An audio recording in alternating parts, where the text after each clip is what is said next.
Assalamualaikum warahmatullahi wabarakatuh.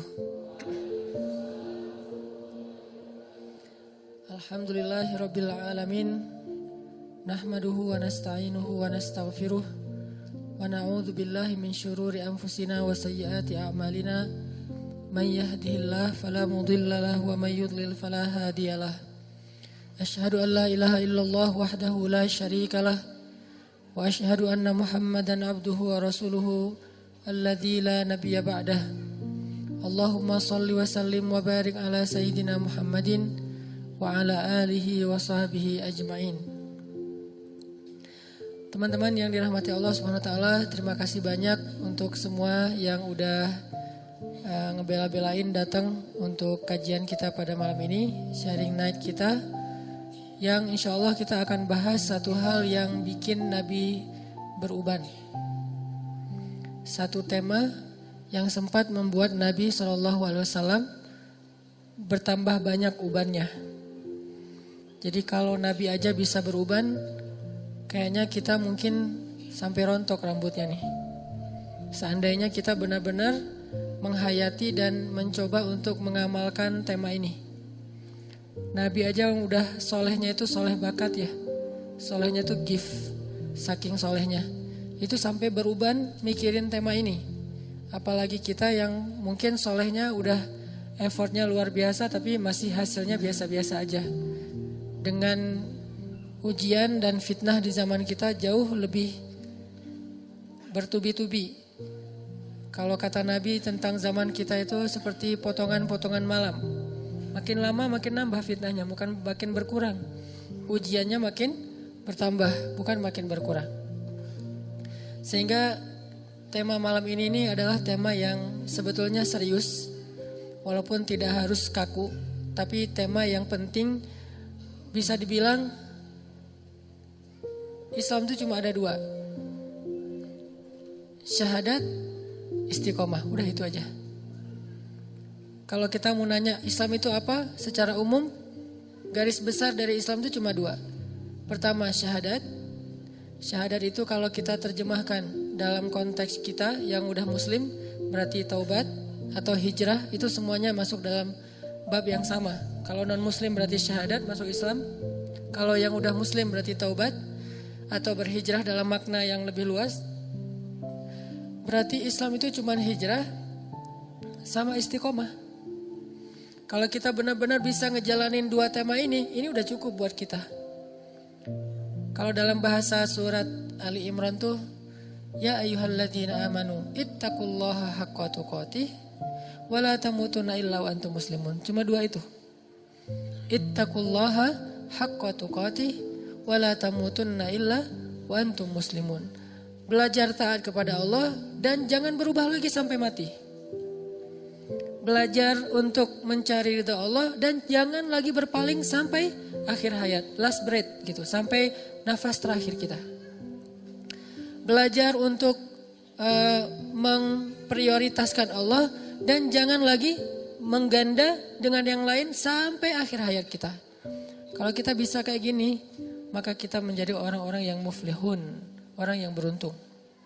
Cuman dua itu doang tuh Islam. Kalau kita sederhanakan. Tapi kalau kita breakdown, ketaatan itu kan macam-macam ya. Ada ketaatan dalam bentuk belief, yaitu iman. Siapa yang paling kita yakini? Ada ketaatan dalam bentuk ritual, ibadah. Gimana ibadah sholat kita terutama 5 waktu. Kemudian ketaatan dalam bentuk sosial. Seperti apa akhlak kita, seberapa besar manfaat kita bagi orang lain. Ini kalau kita breakdown kalimat taat. Nah kalau kita udah belajar taat, maka coba fokus kayak gitu aja sampai akhir hayat. Itu udah gak akan ada lagi yang membuat kita khawatir tentang masa depan kita nanti di akhirat. Allah pasti benar-benar menjamin kita min ahlil jannah, termasuk ahli surga. Makanya tema Islam itu sebetulnya cuma dua teman-teman. Syahadat, taubat, hijrah itu satu tema. Yang kedua adalah istiqomah atau dawam. Istiqomah atau dawam. Karena dua istilah ini sering agak-agak samar di kita. Kadang dawam disebut istiqomah, kadang istiqomah disebut dawam. Tapi gak usah terlalu dipermasalahin, udah aja digabung. Istiqomah dan dawam. Nah malam ini kita akan bahas bab ini. Bab tentang gimana setelah kita berhijrah kita bisa kayak gini itu sampai akhir hayat. Setelah kita bertekad pengen berubah kita itu sampai akhir hayat. Setelah kita bertekad pengen berhijab kita itu sampai akhir hayat. Setelah kita bertekad pengen memprioritaskan Allah, prioritas Allah itu sampai akhir hayat kita. Dalam masalah apapun, sesulit apapun kehidupan kita.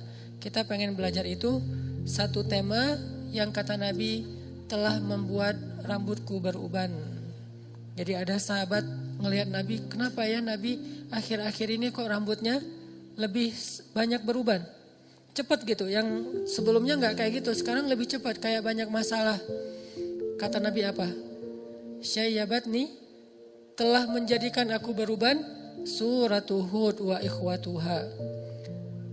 Telah menjadikan aku beruban, surat Hud dan ayat-ayat yang ada di dalamnya. Salah satu ayat di dalam surat Hud yang membuat Nabi cepat beruban itu adalah ayat istiqomah.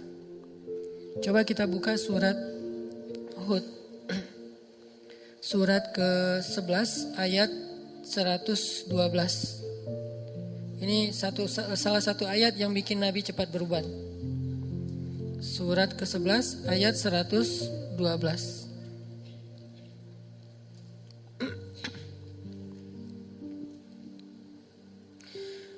A'udzu billahi minasy syaithanir rajim. Silakan.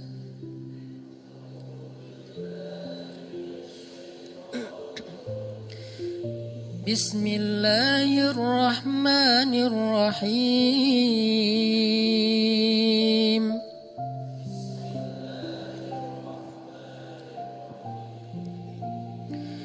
Fastaqim kama umirta wa man taba ma'aka wa la tatghaw.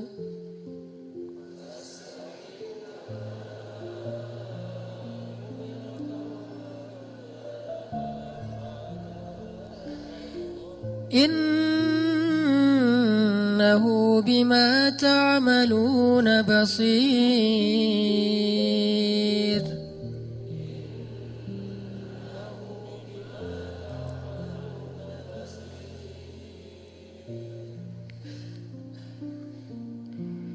Dan ayat berapa tadi teh? 111 ya, 112. Maka tetaplah engkau Muhammad di jalan yang benar, sebagaimana telah diperintahkan kepadamu dan juga orang-orang yang bertaubat bersamamu. Dan janganlah kalian melampaui batas. Sungguh Dia Maha melihat apa yang kalian kerjakan. Nah, fastaqim ini adalah perintah untuk istiqomah. Dan sebagian besar ulama memaknai yang namanya perintah istiqomah itu adalah wajib. Berarti istiqomah dalam satu kebaikan hukumnya wajib. Istiqomah setelah kita berhijrah hukumnya wajib. Istiqomah setelah kita bertaubat hukumnya wajib. Istiqomah kepada satu syariat Allah hukumnya wajib. Fastaqim. Kalimat fastaqim ini kalau diterjemahkan dengan istilah lain itu fattaqullah. Ya ayyuhalladzina amanu ittaqullaha haqqa tuqatih. Bertakwalah kalian kepada Allah dengan sebenar-benar takwa. Atau dalam ayat yang lain disebutkan dengan istilah wasbir. Dan bersabarlah. Semua kalimat ini memaknai istiqomah. Bertakwa, bersabar, lurus, jangan berpaling. Semua ini artinya istiqomah. Maka teman-teman yang dirahmati Allah Subhanahu wa taala, inilah salah satu ayat di dalam Al-Qur'an yang sempat bikin Nabi itu cepat beruban. Gimana cara Nabi bisa cepat beruban? Karena Nabi memaknai ayat ini. Fastaqim. Istiqomahlah kamu, jangan belak-belok. Jangan kalau bisa bergeser aja jangan. Udah aja lurus kayak gitu. Seperti yang Allah inginkan. Memangnya Nabi itu belok-belok? Enggak kan? Nabi itu kan orang yang lurus banget ya. Gak pernah beliau tergoda baik oleh tahta, harta, dan wanita tuh gak sama sekali. Karena tiga-tiganya kan pernah ditawarin untuk Nabi kan. Pas beliau lagi awal-awal berdakwah di Mekah tuh datang Utbah bin Rabi'ah, datang Walid al-Mughirah, datang kepada Nabi bilang, "Ya Muhammad, kamu cari apa sih?" kata mereka. "Udahlah, kita win-win solution aja deh. Kami dapat apa yang kami inginkan, kamu juga dapat apa yang kamu inginkan. Apa yang kamu inginkan? Kalau kamu menginginkan harta, kami kumpulkan harta-harta kami semuanya, lalu kami serahkan kepada kamu. Kamu menjadi orang yang paling kaya di kota Mekah. Kamu jadi orang yang paling kaya di kota Mekah." Ini kalau dalam konteks kita tuh, kita lagi hijrah, kita lagi pengen benar, tiba-tiba dapat kayak tawaran-tawaran kerjaan yang kita tahu hasilnya itu syubhat atau haram. Tapi gede, syubhat atau haram tapi gede. Arti syubhat kita ragu-ragu, ini boleh gak sih? Kata Ustadz ini gak boleh, tapi banyak yang bilang, kata Ustadz ini boleh, tapi banyak yang bilang gak boleh, kan syubhat nih. Sampai tingkatan syubhat tertinggi itu apa teman-teman? 99 orang bilang boleh, cuman 1 bilang gak boleh, syubhat. Walaupun ini gak harus semuanya kayak gini ya, level orang kan berbeda-beda. Ada yang takwanya sampai ke tingkat waro. Waro itu yang meninggalkan 99 halal hanya gara-gara khawatir dengan satu yang haram. Itu tingkat waronya itu udah tingkat tinggi lah. Kayak Umar tuh. Tuh Umar waronya luar biasa. Gimana waronya Umar? Pernah beliau lagi minum susu onta gitu. Terus rasa susunya beda sama susu yang biasa diminum. Mungkin beda merek gitu, beda brand gitu kan ya. Pas diminum nih gak kayak gua minum biasanya nih, susunya beda nih rasanya nih. Lo dapat dari mana? Beli di Indomaret mana nih katanya. Kata asistennya, "Enggak wahai khalifah, ini memang bukan susu unta milikmu. Tapi ini unta dari Baitul Mal, unta zakat. Milik kaum muslimin." Langsung ditaruh tuh gelas, mau muntahin gak enak. Udahlah ditaruh aja tuh gelas di situ. "Ma'azallah," kata Umar, "Astaghfirullah, innalillah. Kenapa kamu memberikan sesuatu yang neraka buat saya?" Kata pembantunya, "Ini halal. Bukan dari hasil curian, dari Baitul Mal. Tapi kan bukan milik saya, milik kaum muslimin. Dan saya belum minta izin kepada mereka." Akhirnya Umar pun tidak lagi mau minum susu itu. Dan kemudian meminta maaf kepada seluruh kaum muslimin. Dia posting, dia bilang, "Wahai masyarakat Islam," posting nih. Presiden posting, bayangin. Apa isi captionnya? "Minta maaf saya udah minum setengah gelas susu milik kalian." Ini istiqomahnya seorang pemimpin yang luar biasa. Gak mau macam-macam. Kalau yang bukan milik dia gak mau dia sama sekali. 1 tetes aja gak mau. Kenapa? 1 tetes itu sama dengan 1 tetes api neraka. 1 tetes api neraka kan cukup melelehkan ubun-ubun ya. Gak usah api neraka, 1 tetes lahar aja coba bayangin. Kan ngeri banget tuh. 1 tetes lahar itu bisa ngebakar 1 pohon besar. Sepohon beringin itu terbakar oleh 1 tetes lahar. Taruh aja di bawah, di akarnya, kebakar sampai ke atas. Gimana 1 tetes neraka? Melelehkan ubun-ubun sampai ke ujung kaki. Gak mau udah 1 tetes pun. Terus kasus yang lain. Punten kurangnya ditaruh di sini. Kasus yang lain tuh Umar lagi jalan ke pasar. Terus tiba-tiba ngelihat ada banyak onta. Ada 1 onta di antara sekian banyak onta yang lebih gemuk sendiri dibandingkan yang lain. Dia gemuk sendiri nih onta nih. Akhirnya Umar nanya, "Itu onta punya siapa kok bisa gemuk sendiri?" Kata orang-orang, "Milik anakmu ya Amirul Mukminin." "Anakku yang mana?" "Abdullah bin Umar." "Panggil Abdullah sini." Panggil. "Ada apa ayah?" "Abdullah, kenapa onta kamu gemuk sendiri dibandingkan onta yang lain?" "Ya, saya nggak tahu.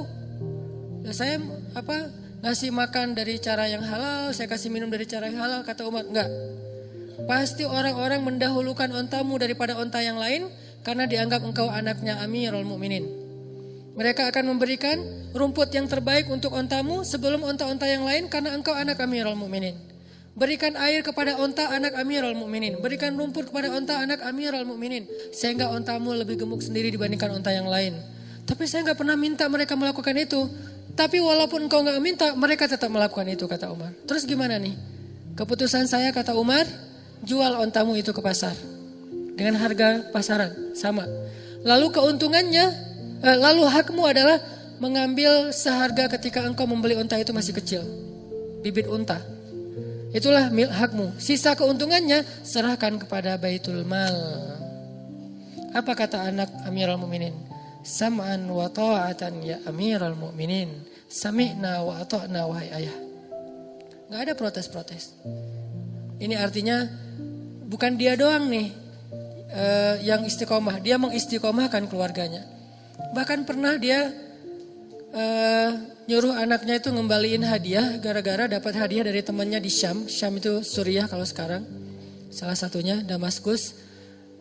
Anaknya Umar itu dapat hadiah dari Damaskus dari temannya kayak gitu. Gak tahu lagi ulang tahun atau lagi apa, pokoknya dikasih hadiah aja.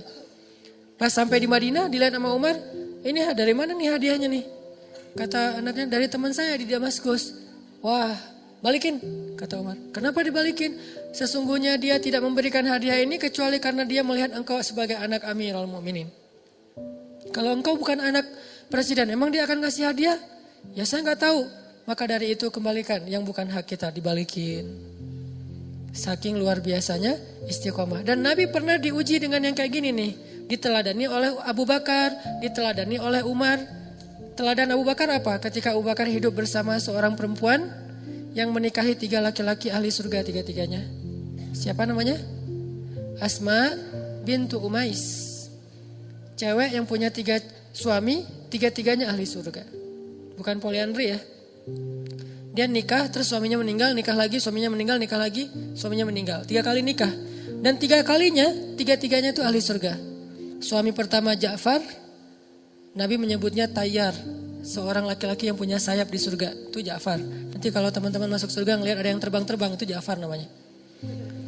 Jangan foto, ini siapa sih? Jangan, udah ketahuan Ja'far. Gak tahu, gak pernah ikut talim ya. Ja'far namanya kalau yang punya sayap di surga. Kedua suaminya Abu Bakar. Udah dijamin surga dalam banyak hadis. Yang ketiga suaminya Ali bin Abi Thalib. Jadi 3 kali nikah, tiga-tiganya punya anak.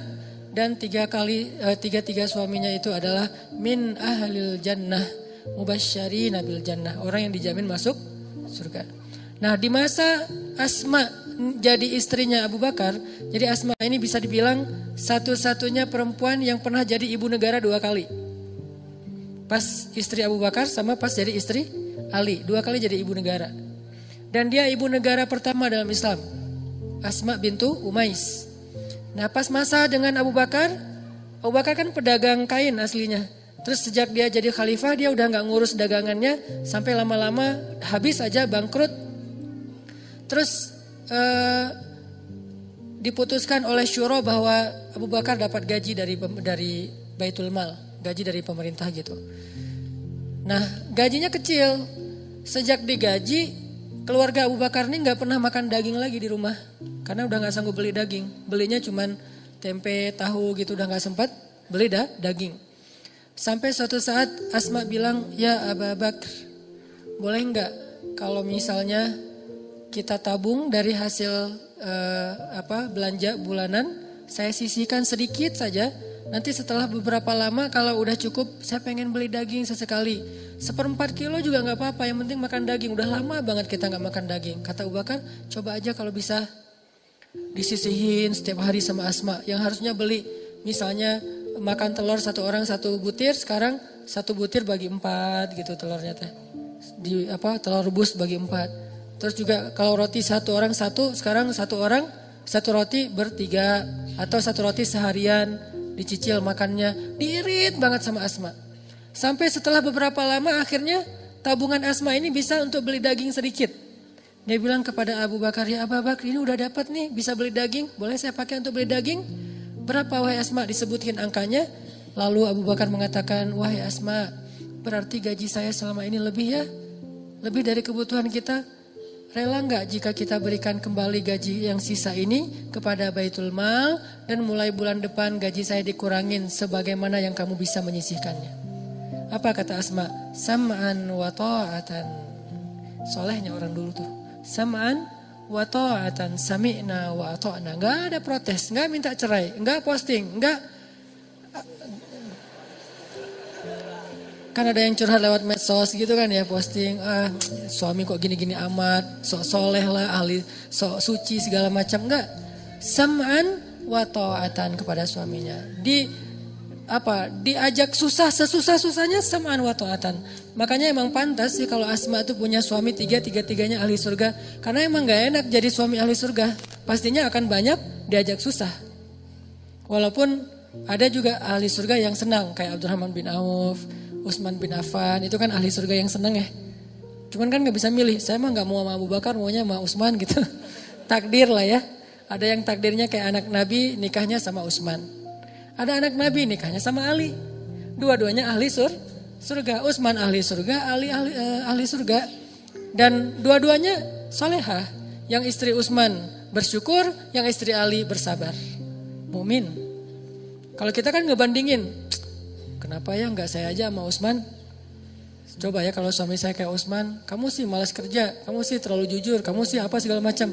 Mulailah menggoyahkan keistiqomahan pasangannya. Nah ini artinya teman-teman, Abu Bakar tuh kayak gitu istiqomah. Sampai pernah Abu Bakar makan makanan kayak daging gitu, ada yang hadiahin kayak kornet, terus dimakan sama Abu Bakar. Udah makan setengah, ditanya sama Abu Bakar, nih enak banget nih kornetnya, dapat dari mana? Dari non muslim yang dia bukan ahlul kitab. Yang dia itu nyembelih hewan bukan dengan nama Allah. Ibaratnya kita produk yang gak ada label halal. Udah makan setengah baru ketahuan, ini gak ada label halalnya, dari mana nih? Impor. Wah bahaya nih. Akhirnya apa yang dilakukan Abu Bakar? Dia ambil kayu kecil, dia masukkan ke mulut supaya dia muntah. Pas sudah muntah dia liatin ada daging gak? Wah kurang nih, digini-gini lagi. Sampai pingsan Abu Bakar. Jadi kalau kita mau gaya-gayaan depan Abu Bakar, kenapa Nabi sampai bilang iman Abu Bakar itu lebih berat daripada iman semua umat Islam? Kayak gitu tuh salah satu adegannya tuh. Sampai digini-gini, kenapa istiqomah? Gak mau makan satu biji sawi pun atau biji beras pun, satu butir beras pun yang bukan haknya atau yang tidak halal. Bisa gak kita istiqomah ketika kita lagi jalan-jalan ke luar negeri? Gitu aja, hal sepele kan? Ke Singapura. Alhamdulillah sekarang tuh halal food tuh udah jadi tren baru sekarang. Kayak di Jepang tuh sekarang menjelang Olimpiade, Jepang mempersiapkan banyak halal food spot gitu, halal food corner. Jadi di mall-mall tuh selalu ada kayak ini bagian ini halal food dan makanannya tetap makanan Jepang yang itu kayak gitu-gituan, udon apa gitu tapi halal. Tapi dulu beberapa tahun yang lalu kata teman-teman di sana, cari halal food itu susah banget. Kalau nggak benar-benar masak sendiri nggak akan bisa dapat makanan di luar yang halal. Ke Hong Kong, ke New Zealand misalnya kemana. Itu kalau kita nggak kuat untuk benar-benar berazam, saya nggak akan makan kecuali yang halal. Walaupun akhirnya agak-agak emang nggak nyaman sih. Harus masak sendiri atau dimasakin temen. Atau mungkin carinya di pasar itu nyari dulu kemana yang ada kebab Turki baru dimakan. Atau yang makanan India. Itu juga nyarinya susah, kadang-kadang bosan pengen makanan-makanan yang fast food misalnya, yang ala-ala di luar kan mungkin rasanya beda sama di Indonesia nih, sama-sama fast food. Pengen ngerasain nih fast food yang di luar kayak gimana, gak boleh. Ini namanya istiqomah. Kalau bisa kayak gini aja nih, udah dijamin masuk surga. Baru bab makanan yang bukan dalam keadaan lapar banget loh ya. Makanan yang sebetulnya masih banyak pilihan. Itu aja kadang-kadang kita udah ujian kan, udah PR nih. Udahlah gak usah terlalu fanatik abang jadi orang. Kadang-kadang setan ngebisikin gak apa-apa nanti tinggal taubat. Kan suka gitu ya. Udah aja sekarang mah nanti tinggal taubat. Sesekali lah gitu. Nah ini kadang-kadang bikin kita agak-agak lemah. Disitulah PR kita nih. Mujahadah kita, usaha kita tuh, effort kita di situ. Setelah kita berhijrah, setelah kita taubat, udah coba effortnya cuman fokus dengan istiqomah saya mah gak mau ngelanggar. Saya bilang, pengen main boleh, tapi jangan bikin dosa. Pengen have fun boleh, tapi jangan nambah dosa. Pengen nongkrong boleh, tapi jangan lalai buat kita jadi jauh dari Allah. Sebetulnya bisa banget, cuman kita kadang-kadang terlalu pragmatis dan gak sabar untuk ngejalanin dulu cara-cara Allah.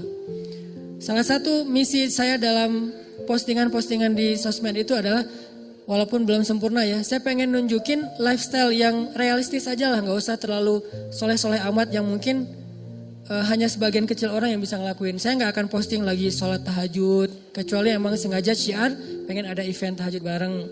Saya gak posting lagi tilawah yang panjang banget, tilawahnya 1 hari 10 juz, walaupun gak pernah misalnya. Saya posting yang realistis aja lah, hidup kita tuh kerja, terus keluarga, main, apalagi hidup anak muda kan banyak mainnya, entertain ya. Saya pengen ngasih tahu bahwa main tuh boleh banget, banyak main pun gak masalah, tapi jangan bikin dosa, itu doang. Kita bisa jalan-jalan, kita bisa have fun, kita bisa seru-seruan, kita bisa asik, bisa apa aja yang kita hobi kita lakuin dengan syarat jangan bikin dosa. Dan itu bisa banget, gak akan mengurangi funnya. Apalagi udah punya pasangan, lebih bisa lagi itu. Kalau belum agak berat sih ujiannya emang. Untuk dapat fun itu agak-agak sedikit garing lah ya. Mungkin salah satu cara istiqomah emang benar kata Nabi, menikah biar lebih istiqomah, walaupun bukan berarti udah nikah itu pasti istiqomah 100%, enggak. Enggak ada yang 100% kecuali Rasulullah sallallahu alaihi wasallam. Ya saddidu wa qaribu kata Nabi. Kalau nggak bisa lurus banget minimal qaribu, mendekati, berusaha. Kadang lurus, kadang mendekati. Yang jelas jangan sampai muzabzabin, terombang-ambing. Jadi Nabi itu pernah diuji keistiqomahannya, kata Walid, kalau kamu pengen harta, kami kumpulin semua harta kami kasih untuk kamu. Kamu jadi orang paling kaya di Mekah. Kalau kamu pengen jabatan, pengen jadi raja, ya udah kami kumpulkan seluruh kabilah Mekah, lalu kami baiat kamu sebagai rajanya Mekah. Sampai segitu loh. Belum pernah orang Quraisy itu bersepakat untuk ngangkat satu raja yang memimpin semua kabilah, itu belum pernah loh. Ada dulu banget di masa kakek-kakek buyutnya Nabi Muhammad. Setelah masa Abdul Muthalib itu udah pecah-pecah, masing-masing kabilah punya ketuanya sendiri, ketua kabilah, punya pemuka kaum sendiri, gak mau bersatu. Kali ini mereka mau bersatu, coba. Kami kumpulkan semua kabilah, membaiat, melantik engkau sebagai raja kami, raja semua kabilah. Kalau kamu pengen jadi raja. Tiba-tiba Nabi ditawarin jabatan, jadi presiden. Semua provinsi sepakat akan nyoblos kamu dan suaranya tuh 100%. Gak ada 60-40 gak, 100% suaranya, vote-nya tuh untuk kamu. Mau gak? Terus yang ketiga, kalau kamu butuh pasangan, butuh istri, butuh perempuan, kami kumpulkan cewek cantik-cantik dari setiap kabilah tuh yang paling cantik. Kayak kabilahnya Abu Bakar kan, Bani Taim, kan itu simbol kabilah dengan cewek yang paling cantik di Mekah ya. Bani Taim itu muncul nanti Aisyah, dari Bani Taim itu muncul Asma. Cewek-cewek cantik lah yang kalau dia malu wajahnya kemerah-merahan. Jadi gak perlu pakai apa-apa, gak perlu pakai blush on udah merah gitu. Itu dari Bani Taim, kalau sekarang namanya Tamimi. Dari Bani Taim. Kami kumpulkan nih cewek-cewek cantik. Dan jangan bayangin Arab itu, orang Mekah itu cantiknya biasa-biasa aja. Lihat Aisyah, salah satu simbol perempuan cantik di dunia selain Sarah, istri Ibrahim. Aisyah istri Rasulullah itu cantiknya luar biasa. Benar-benar sampai bikin ada seorang sahabat yang dijamin masuk surga, apa? Ngecengin Aisyah. 1 dari 10 sahabat yang dijamin surga tuh ada yang ngecengin Aisyah loh. Sampai dia diam-diam ngomong gini ke temannya, nanti kalau Nabi meninggal, gue bakalan nikahin tuh Aisyah. Sampai gitu. Padahal itu ahli surga loh. Artinya udah saking tertariknya udah gak ketahan lagi. Kan ahli surga itu terjaga banget ya. Pandangannya terjaga, hawa nafsunya terjaga. Tapi saking cantiknya Aisyah, sampai 1 dari 10 orang yang dijamin surga. Bukan 700, bukan 1000, 10 orang doang nih. Salah satu dari mereka ada yang jatuh cinta sama Aisyah dan berbisik, kalau nanti Nabi meninggal, saya pengen nikahin tuh Aisyah. Turun ayat, kalau gak salah surah Al-Ahzab, istri Nabi adalah pasangannya dunia akhirat. Kalau Nabi meninggal, maka istrinya haram bagi kalian karena dia adalah ibu bagi kalian. Allah yang ngekat nih. Padahal dia berbisik doang. Duh, ketahuan sama Allah ya. Dia cuma bisik doang gitu. Dia cuma bilang ke temennya, kalau nanti Nabi nikah saya meninggal gue pengen nikahin Aisyah. Dan pede gitu kalau Aisyah mau sama dia gitu kan ya. Berarti kan dia keren juga kan. Bukan orang biasa. Pasti kaya, keren, berpengaruh. Dia bisa ngukur lah, kayaknya Aisyah maulah sama saya lah gitu. Langsung di-cut sama Allah, istri-istri Nabi adalah ibu bagi kalian. Kalau ibu kan berarti haram selama-lamanya ya. Itu asbabun nuzul dari ayat itu gara-gara ada sahabat soleh tertarik kepada ngecengin Aisyah. Aisyahnya nggak tahu, baru tahu pas ayat itu turun. Enggak. Aisyah nggak ngomong gitu sih. Ini artinya cewek cantik Mekah itu memang sampai Nabi itu kadang-kadang bilang cewek Mekah itu lebih cantik daripada cewek Madinah. Apa bedanya? Cewek Madinah itu mirip orang Asia, agak-agak matanya kecil. Kalau Mekah itu matanya besar. Dan simbol kecantikan perempuan menurut Al-Quran, hurul ain, yang matanya besar. Yang kita menerjemahkannya bidadari. Itu terjemahan Indonesia tuh. Kalau terjemahan yang benarnya bukan bidadari, perempuan bermata jelita. Besar tapi sayu dan bulu matanya tuh lentik. Alisnya bertaut.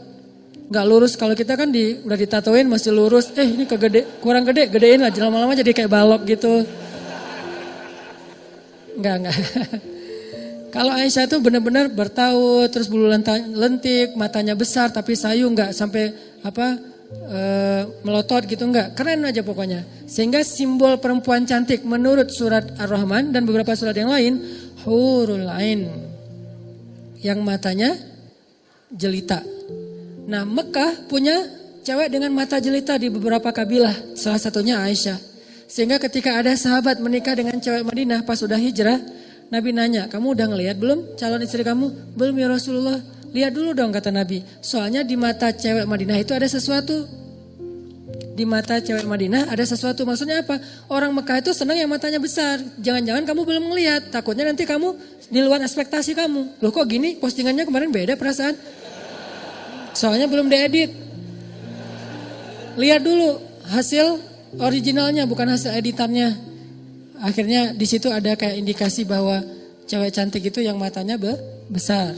Sehingga sekarang banyak kayak operasi gitu kan, bedah supaya matanya lebih besar. Nah, kata Walid, kalau kamu pengen perempuan, kami kumpulkan cewek-cewek cantik semekah. Ini juga menjadi bukti bahwa kalau Nabi mau, Nabi bisa aja nikahin banyak perawan loh.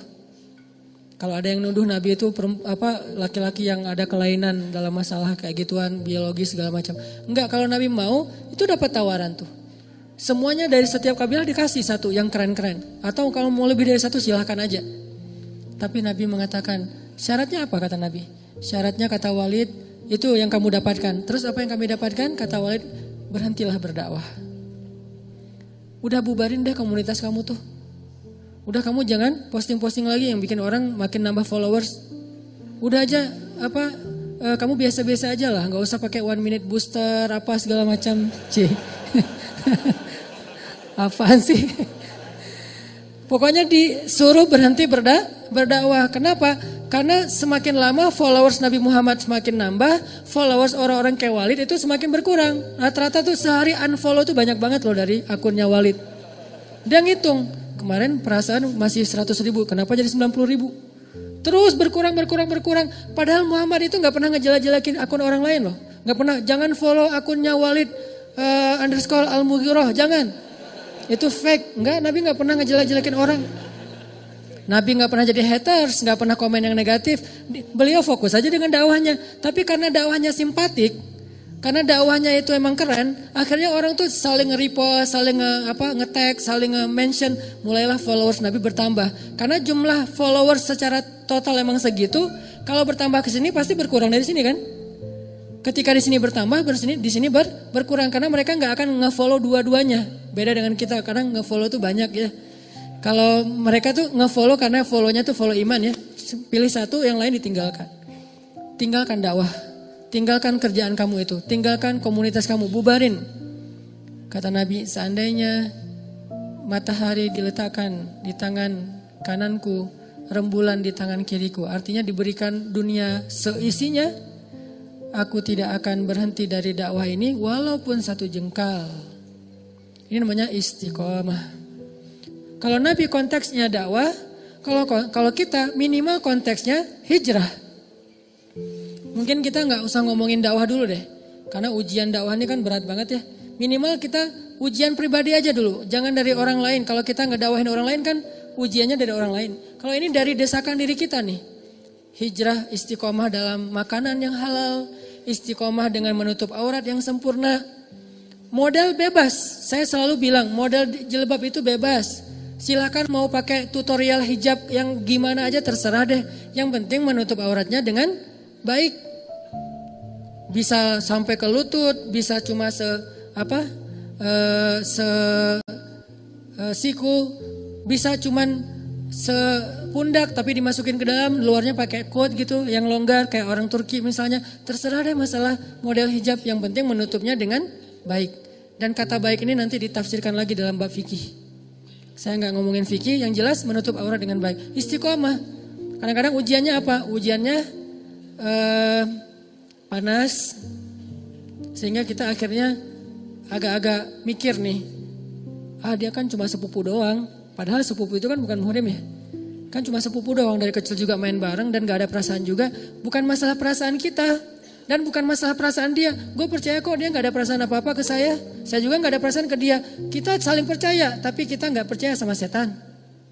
Kita tuh bukan mencurigai teman kita. Bukan gak yakin dengan diri kita. Kita curiga sama setan. Kayak jalan berdua nih. Kan kita udah temenan dari dulu. Lu kayak gak kenal gue aja. Kenal. Terus lu ada perasaan yang aneh-aneh tentang gue? Enggak, biasa aja. Terus gue yakin banget sama lo, gue yakin sama diri sendiri, tapi gue nggak yakin sama setan. Karena dia yang ketiga di antara kita. Dialah yang yuwaswis. Jadi orang ketiga itu bukan yang nikung kita.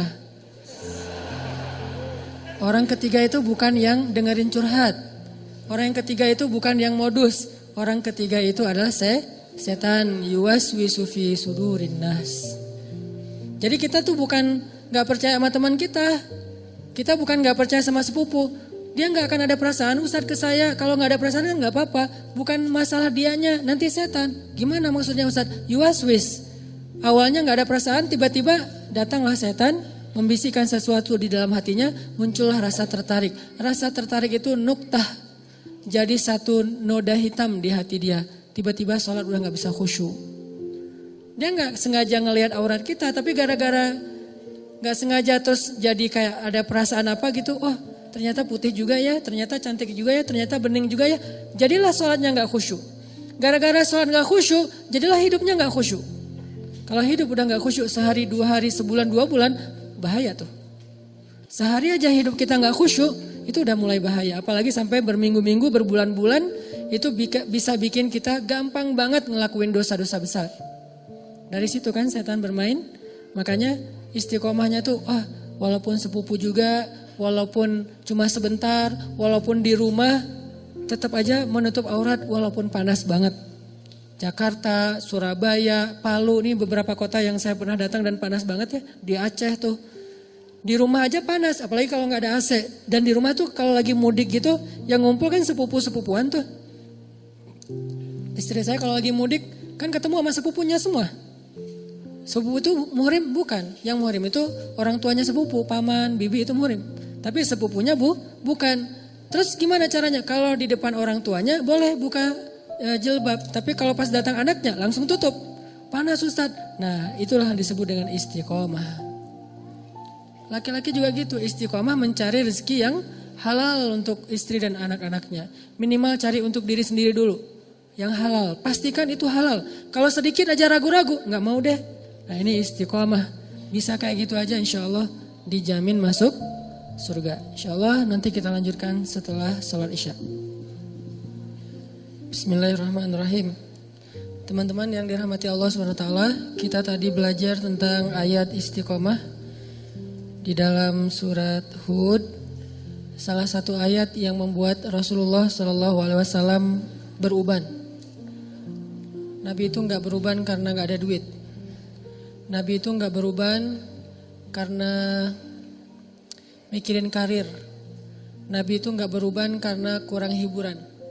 Karena hiburan terbaik buat beliau adalah ketika sepertiga malam itu. Kenapa Nabi ada adegan treadmill segala macam? Itu bukan untuk beliau. Itu untuk Aisyah. Itu untuk sahabat. Kalau untuk beliau nggak gitu hiburannya. Di sini jadi makin kita mengerti betapa bijaknya Rasulullah. Hiburan beliau itu sholat tahajud. Hiburannya Rasulullah itu tilawah di dalam sholat sampai 10 juz, 15 juz itu hiburan buat Rasul.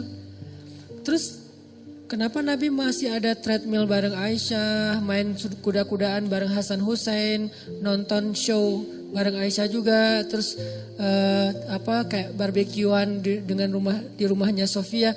Kenapa ada adegan-adegan hiburan Nabi yang kesannya kita banget?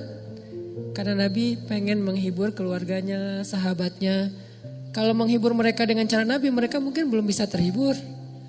Yuk kita seru-seruan, ngapain Nabi? Tilawah Al-Quran 10 juz. Mungkin sahabat, buktinya Abdullah bin Mas'ud juga nggak kuat kan? Dan dia nggak ngerasa ini asik. Sampai akhirnya dia pengen ngebatalin sholat karena ngerasa udah nggak asik lagi sholatnya. Asik buat Abdullah itu kalau masih 1 juz, 2 juz itu masih asik. Kalau udah di atas 2 juz, udah nggak asik sholatnya. Jadi Nabi tahu hiburan Nabi itu nggak akan bisa jadi hiburan entertain buat sahabat. Sehingga Nabi kalau pengen hiburannya sahabat, Nabi temenin deh. Kayak kita seorang ayah yang mungkin hidup kita level entertain kita dengan anak kecil kan beda ya. Anak kecil mungkin di rumah main robot-robotan tuh udah seru buat dia. Kita apaan sih gini-gini habisin waktu gak jelas gitu. Tapi karena kita dewasa duduk juga bareng anak kita. Apa nih deh apa segala macam. Padahal buat kita tuh gak penting banget. Gak seru gak fun sama sekali. Tapi kita ngeladenin bijaksananya Rasulullah SAW. Kalau kita sebaliknya. Kita masih main robot-robotan tapi berharap orang lain tuh ibadah sholat. Kita bukan ahli ibadah tapi menyuruh orang untuk ahli ibadah. Agak-agak kurang wise sih menurut saya, kurang bijak. Yang realistis saja, tapi ke diri kita paksain yang lebih ideal. Ke orang lain tuh berlapang dadalah, toleranlah, ringankan. Yassir wala tu'assir ke orang lain ya. Kalau ke diri sendiri, saddid, keraskan, luruskan gitu kan ke diri sendiri. Saddid kalau ke diri sendiri. Kalau ke orang lain, yassir. Isfah.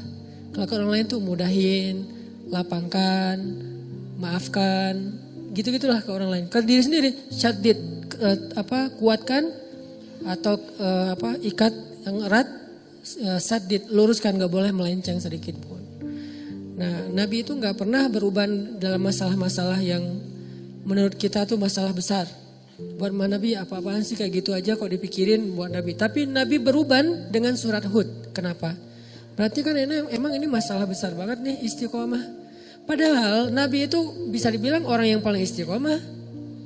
Yang tadi ditawarin 3 yang dicari semua orang itu aja Nabi nolak. Kenapa Nabi masih beruban dengan ayat 112 surat Hud? Emangnya Nabi masih labil imannya? Enggak kan? Iman Nabi itu kan udah paling bagus tuh. Iman Abu Bakar aja udah keren apalagi iman Nabi. Kenapa masih beruban? Berarti memang istiqomah ini bukan perkara yang gampang teman-teman. Sekelas Nabi aja ketika diturunkan ayat istiqomah bisa beruban. Apalagi sekelas kita. Terus apa yang harus kita lakukan Ustadz? Kalau gitu kita kayaknya gak bakalan berhasil. Bukan itu maksudnya. Ketika ada hal-hal yang sulit dalam agama bukan berarti disuruh kita give up. Bukan. Tapi disuruh kita untuk terus berusaha, jangan menyerah. Karena emang gak akan berhasil sekali, maksudnya kayak gitu. Kalau kalian pengen istiqomah sekali, gak akan berhasil. Coba lagi, gagal, ulangi lagi, terus saja. Sampai benar-benar sampai di level istiqomah. Kayak dulu kalau misalnya kita suka ngabisin waktu yang agak-agak kurang berkualitas sih, kayak main game gitu. Awal-awal main game kan langsung baru pertama main udah kalah ya. Terus nyoba lagi naik level kalah. Nyoba lagi level 2 menang, level 3. Sampai akhirnya kita bisa tuntasin tuh game. Ini kenapa dalam urusan kayak gitu kita entertain, kita bisa begitu istiqomah, komitmen banget, kekeh gitu. Nah dalam agama, dalam kebaikan, gak usah ngomongin istilah agama deh. Dalam kebaikan aja. Kalau kita bisa kekeh, kita bisa, pokoknya saya pengen banget jadi orang yang istiqomah dalam kebaikan-kebaikan. Maksud Allah coba lagi. Gak berhasil coba lagi. Gagal dikit coba lagi. Melendoi coba lagi. Terus aja coba. Ini istiqomah teman-teman. Sampai Nabi aja beruban. Artinya Nabi itu mikir banget pengen istiqomah. Kayak misalnya saya catat beberapa kebiasaan kita, kayak misalnya pas lagi reunian gitu ya, ketemu dengan muatan teh. Kalau ketemu sama dia terus jadi pengen balikan gitu kan ya. Apalagi kalau pas ketemu tuh jadi kayak teringat, dia pakai baju yang dulu kita pas udahan dia pakai baju itu loh. Jadi kayak flashback, langsung balik lagi ke cerita-cerita dulu, kita pernah jalan ke sini, dulu kita pernah seru-seruan, kita pernah gila-gilaan bareng, kita pernah apa segala macam gitu kan ya. Kayak hilang akal berdua, terus jalan kayak orang mabuk gitu di tengah jalan, tengah malam, terus teriak-teriak, terus marah-marah di bawah hujan gitu. Apa maunya kamu? Enggak, aku cuma pengen kamu. Udah rame gitu-gitu.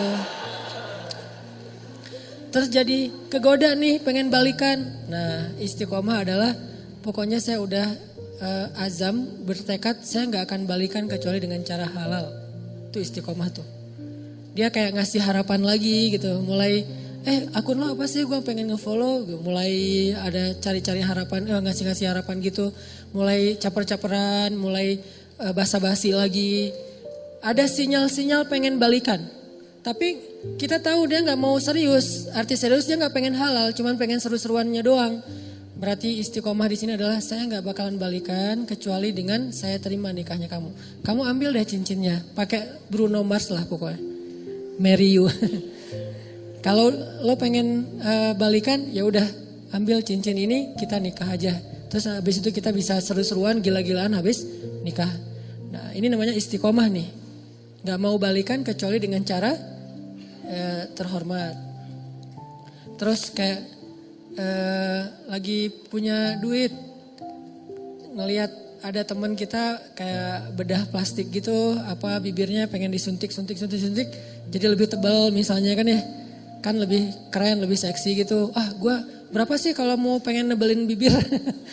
Oh cuman 7 juta.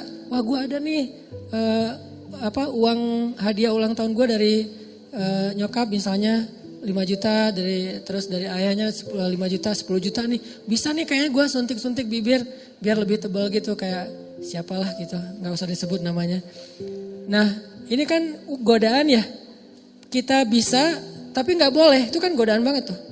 Kalau pengen tapi gak bisa, ini gak terlalu ngegoda sih. Pengen dan mampu itu godaan banget tuh. Pengen tapi gak mampu, ya sabar aja.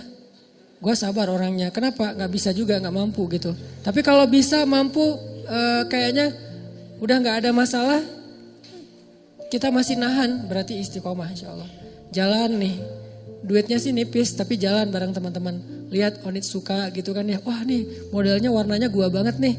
Misalnya dia senang warna-warna tanah gitu, warnanya, oh ini coklat nih Onitsuka, terus lagi ngetren gitu kan, anak-anak SMA pada pakai, teman-teman sekelas pada pakai, semuanya Onitsuka, kecuali saya sendiri yang masih pakai apa gitu kan ya, yang lain pada Onitsuka pengen beli, tapi nggak ada cash, nggak cukup juga duitnya, harus nyicil, jangan deh tabung dulu sampai bisa beli tanpa harus nyicil misalnya, ini orang istiqomah, dia punya prinsip, tapi prinsip itu berlaku untuk dirinya, nggak dia paksain untuk orang lain. Karena ketika prinsip hanya dipaksakan kepada orang lain, dia tuh jadi orang yang gak nyaman buat orang lain, udah gak asik lagi.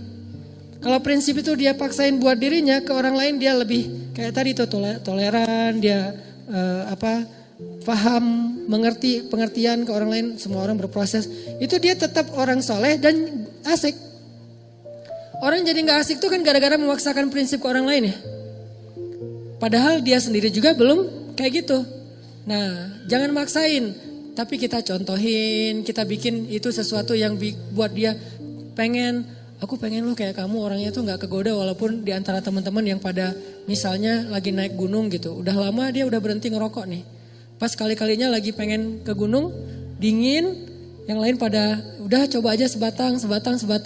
Enggak lah, gue mah daripada ngerokok mending gue permen aja deh gitu misalnya. Ini istiqomah kan, dia udah komitmen gak bakalan ngerokok lagi karena kata dokter itu gak sehat untuk dia. Dia pernah sampai masuk rumah sakit gara-gara itu. Udah dia azam, dia bertekad gue berhenti ngerokok. Teman-temannya semuanya ngerokok, dia gak akan nyalahin orang lain. Kalau lain ngerokok enggak. Yang penting saya udah gak lagi sekarang. Soalnya Dia mungkin pakai bahasa-bahasa yang lebih santai lah. Kata dokter udah gak boleh soalnya gue ada kayak paru-paru gitu. Nah ini orang yang istiqomah tetap asik. Jangan sampai kita sok istiqomah gak asik pula. Istiqomah belum, gak asiknya ya. Kenapa? Karena kita juga belum punya prinsip hidup, tapi maksain orang tuh harus berprinsip. Ini gak enak banget nih.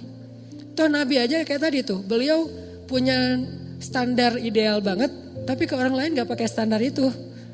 Jadi Nabi itu punya 2 standar loh, standar diri sama standar orang lain. Kalau standar diri sendiri, yang saya sering share, sholat qobliyah zuhur itu 4 rakaat, itu standarnya Nabi. Tapi begitu sholat qobliyah zuhurnya depan orang lain, pakai standar orang. 2 rakaat aja deh yang ringan. Standar Nabi, tahajud itu 1 rakaat 5 juz. 5 juz 1 rakaat. Tapi kalau sholatnya bareng dengan orang lain, bacanya yang ringan-ringan aja deh. Al-Muluk aja dibagi 2 misalnya. Sesekali doang Al-Muluk dibaca 1 utuh, 1 rakaat. Kenapa? Karena Nabi itu orangnya soleh, asik. Solehnya ke diri, ke orang lain asik. Bukan ngebiarin ya. Tapi gak maksain. Bukan ngebiarin tapi gak maksa. Apalagi bukan cuma gak maksa. Kadang-kadang belagu lah gitu. Merasa udah paling keren sendiri gitu di antara teman-temannya. Padahal dulu dia juga berproses. Ini istiqomah teman-teman. Yuk kita belajar. Satu hal aja dulu. Coba kita latih. Bisa gak kita komitmen dengan satu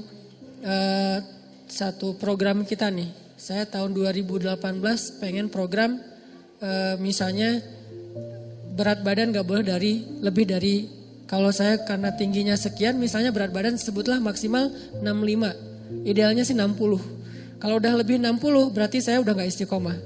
Push up,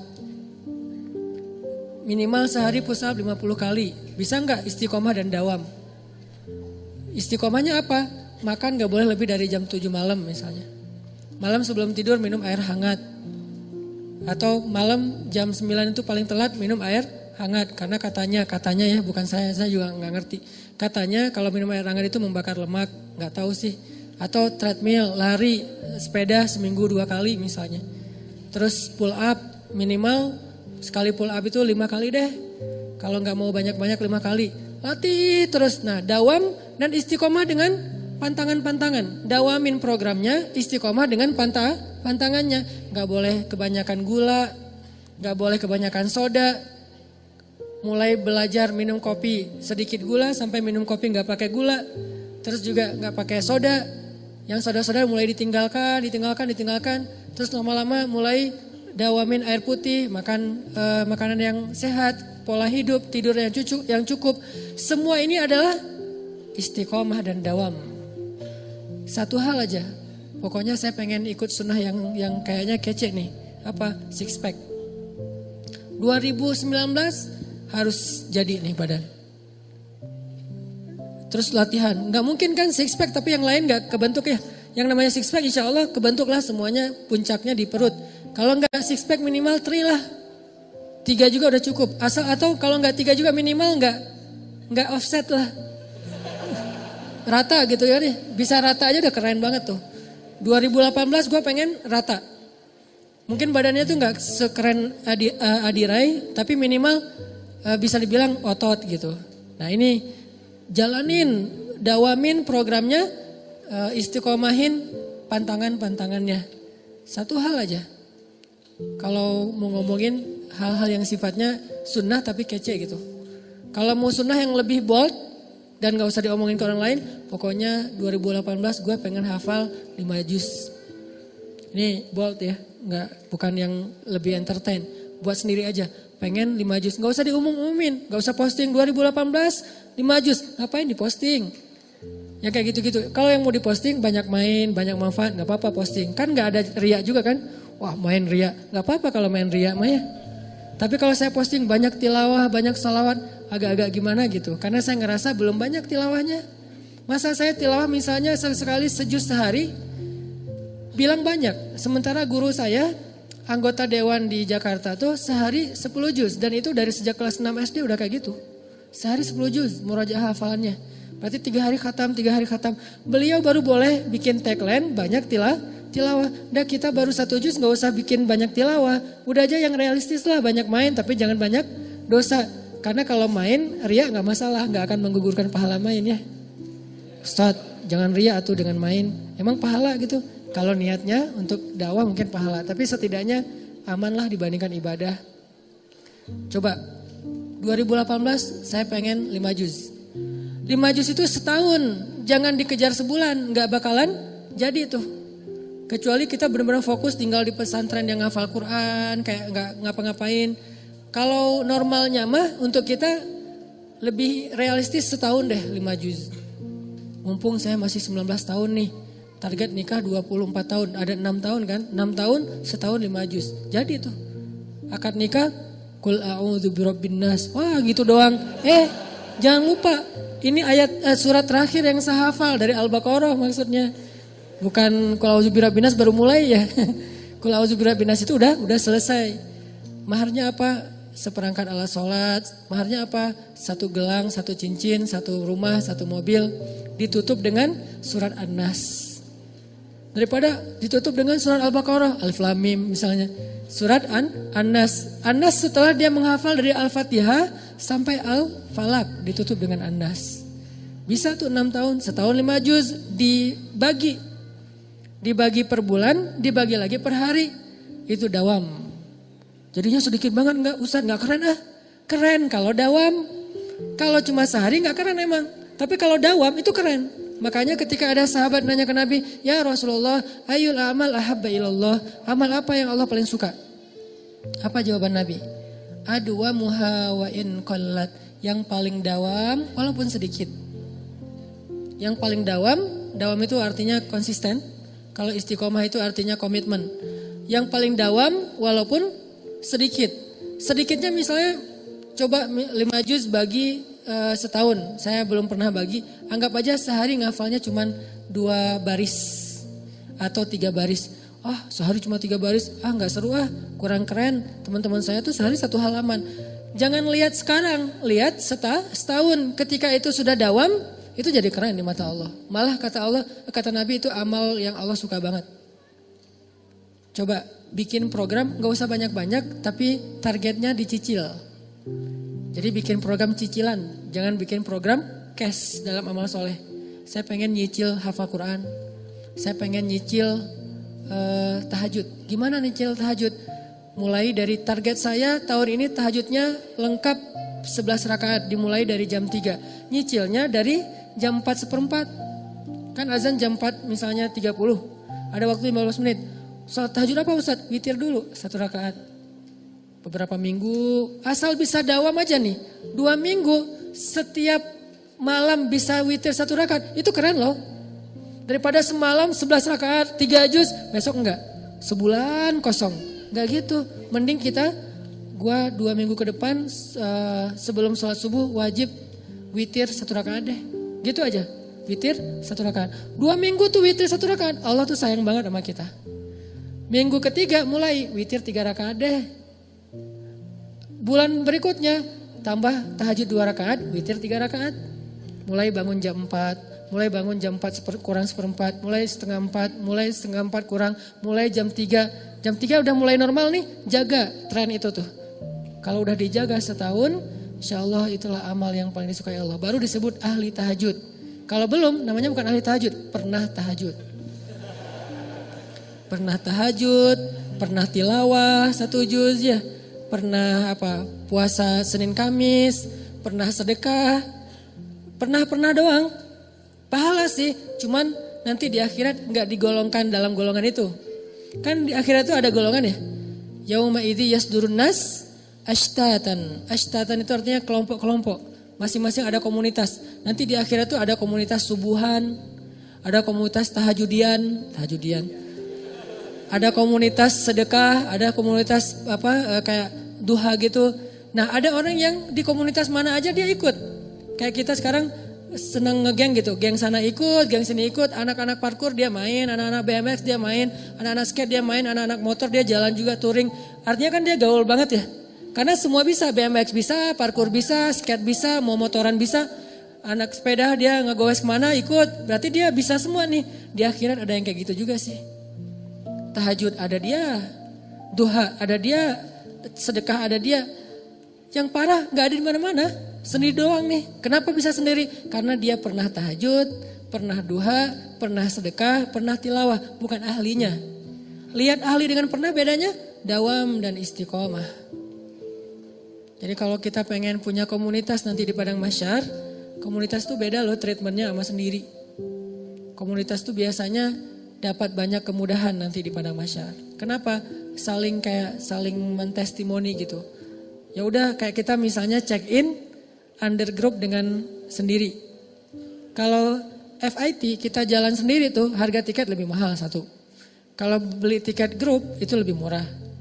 Kedua, pas check in bagasinya kalau sendiri overweight itu bakalan bayar per kilo kan. Kalau under group overweight satu disubsidi sama teman-teman yang kurang, gitu kan? Nah itu logika sederhana di akhirat juga gitu. Kalau kita overweight dikit, nanti udah deh ntar saya gantiin. Atau misalnya harga tiketnya kemahalan tuh masuk surga, nggak apa-apa kalau beli grup lebih murah. Emang kayak gitu kaidahnya, kaidah jamaah. Karena berjamaah itu lebih berkah. Nah gimana biar masuk komunitasnya? Jadilah ahlinya. Gak bakalan jadi ahli kalau cuman pernah. Walaupun pernahnya tuh, saya pernah tuh. Kayak saya pernah sholat tarawih semalam 10 apa 15 juz di Mesir. Pernah tapi gak berulang. Kapok. Sekali doang.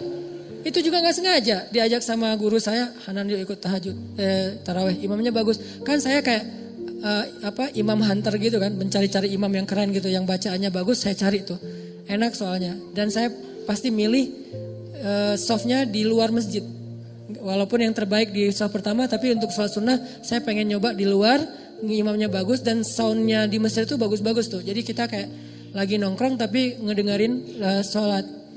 Nah waktu itu imamnya emang bagus, tapi Al-Baqarah, Al-Imran, An-Nisa, Al-Maidah, Al-An'am sampai At-Taubah, sampai Yunus. Masya Allah nih imam ngeri banget.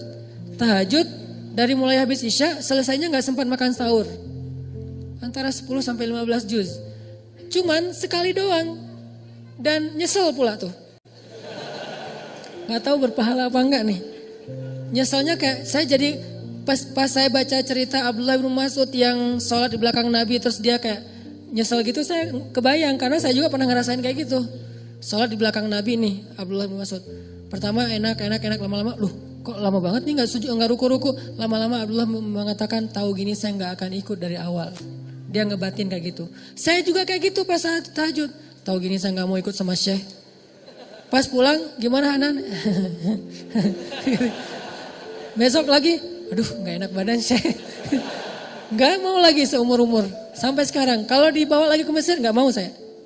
Kenapa? Gak kuat bayangin tahajud dari Isya sampai menjelang sahur. Dan sahur di Mesir itu bukan imsak kayak kita. Sahurnya batasannya tuh azan subuh. Jadi udah deket azan subuh, kita pas habis witir, itu makan itu udah kayak orang lapar banget. Karena bentar lagi azan subuh. Saking full semalaman sholat. Nah ini namanya bukan ahli tahajud. Pernah tahajud 10 juz. Minimal pernah lah. Buat jadi bahan ceramah doang gitu.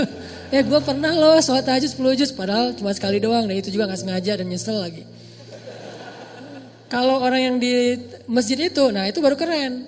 Kakek-kakek yang udah berapa tahun kayak udah 10 tahun kayak gini. Nah itu namanya ahli tahajud dengan model Rasul. Itu beneran. Nanti insya Allah mungkin kita berhusnuzan, dia bakalan masuk komunitasnya Rasulullah. Foundernya tuh Rasul.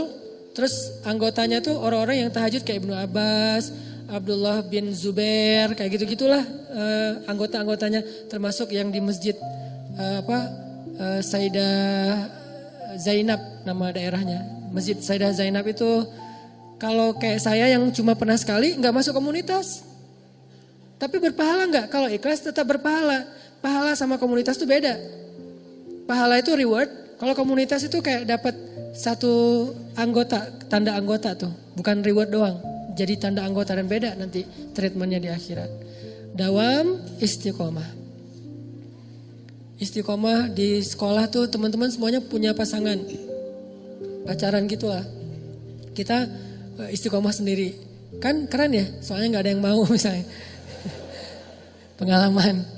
Alhamdulillah saya belum pernah pacaran. Sekali-kalinya cuma LDRan dan itu gak penting-penting amat. Cuman kayak email-emailan doang, cuman say hi doang. Terus Apalah udah di Mesir tuh LDRan. Itu juga gak lama, cuma beberapa bulan diputusin. Langsung tawaf Sungai Nil gitu kan. Sekali-kalinya diputusin, kan berat banget tuh.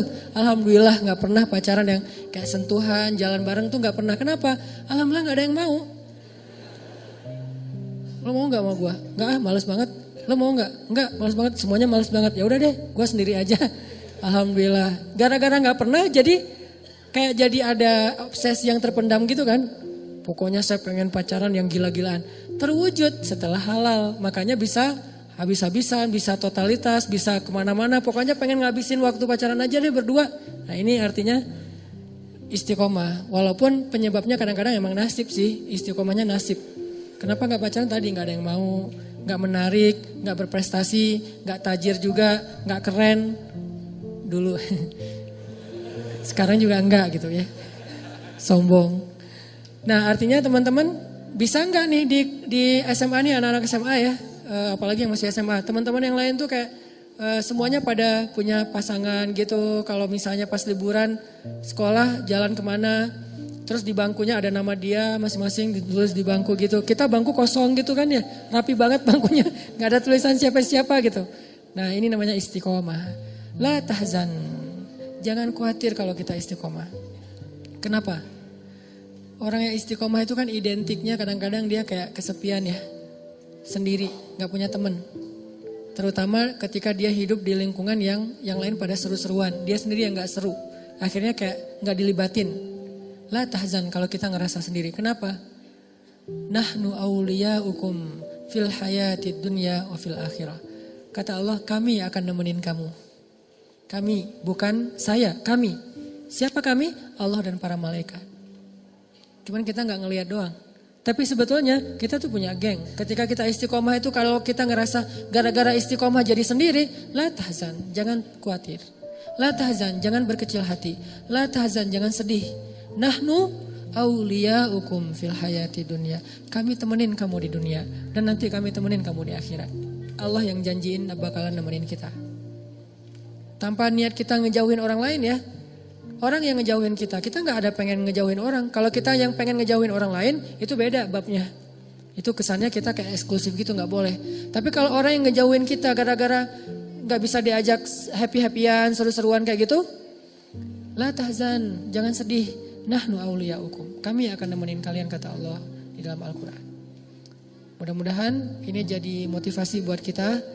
Coba program 2018 ini ke depan mau ngeistiqomahin dan ngedawamin project apa nih? Gak usah banyak-banyak deh, satu aja. Dan jangan terlalu berat, ringan tapi dawam, konsisten. Mudah-mudahan nanti jadi sesuatu yang berat. Baik yang sifatnya ibadah, ataupun iman, hijrah, ataupun moral, akhlak, ataupun hal-hal yang sifatnya entertain tapi positif. Gak apa-apa, olahraga, main apa aja lah pokoknya selama itu positif. Karena yang kemarin saya bahas di Usnisbah, main juga berpahala dalam Islam. Coba ambil satu hal terus dawamin. Oh saya pengen dawam tahun ini misalnya nilai apa gitu, nilai harus bagus. Ya udah coba satu proyek aja, proyek pribadi. Mudah-mudahan kita tergolong di antara orang-orang yang kata Allah, nahnu awliyaukum fil hayati dunya wa fil akhirah. Kami adalah teman-teman bagi kalian, penolong, pelindung yang nemenin kalian di dunia dan di akhirat. Terakhir, doa istiqomah yang diajarkan oleh Rasulullah SAW yang terkenal adalah Ya muqallibal qulub, tsabbit qalbi ala dinik. Itu doa istiqomah. Karena kalau nggak ditetapkan hati oleh Allah, hati kita kan memang sifatnya gampang kegoda ya. Ya muqallibal qulub. Setiap hari doa itu, setiap hari. Insya Allah saya yakin Allah akan kuatkan hati kita. Kalau saya belajar istiqomah dulu tuh istiqomah, gak mau saya makanan yang gak halal tuh gak mau. Saya diundang ceramah di beberapa korporat yang menurut saya syubhat dan haram. Saya ceramah, pas pulang kadang-kadang dikasih amplop gitu, saya terima, tapi saya gak mau makan. Saya ambil tuh amplop, saya kasih ke fakir miskin. Kok ke orang lain dikasih Ustaz? Kalau ke fakir miskin halal. Kalau ke sayanya gak boleh. Kadang saya diundang ceramah, Ustaz boleh ceramah di kantor kita, kantor apa? Adalah kayak gitu. Oh ya boleh. Biasa pulang, Ustaz ini buang uang transport, saya ambil. Diambil langsung cara saya cari tetangga atau siapa bagi-bagi walaupun dia taunya saya seolah-olah saya ngasih padahal bukan saya. Jadi nambah silaturahim kan. Kenapa? Saya nggak mau banget mengasih makanan untuk anak-anak saya yang bikin mereka ntar nggak dengar nasihat saya. Karena udah bercampur daging dan darahnya dengan yang gak halal. Susah dengar nasihat, susah khusyuk. Nanti mereka jadi moralnya rusak, akhlaknya jadi gak baik lagi. Istiqomah itu aja dulu yang saya pastikan. Ternyata alhamdulillah bisa berkah juga tuh rezeki. Allah kasih kok rezeki dari cara-cara yang halal dan lebih dari kebutuhan.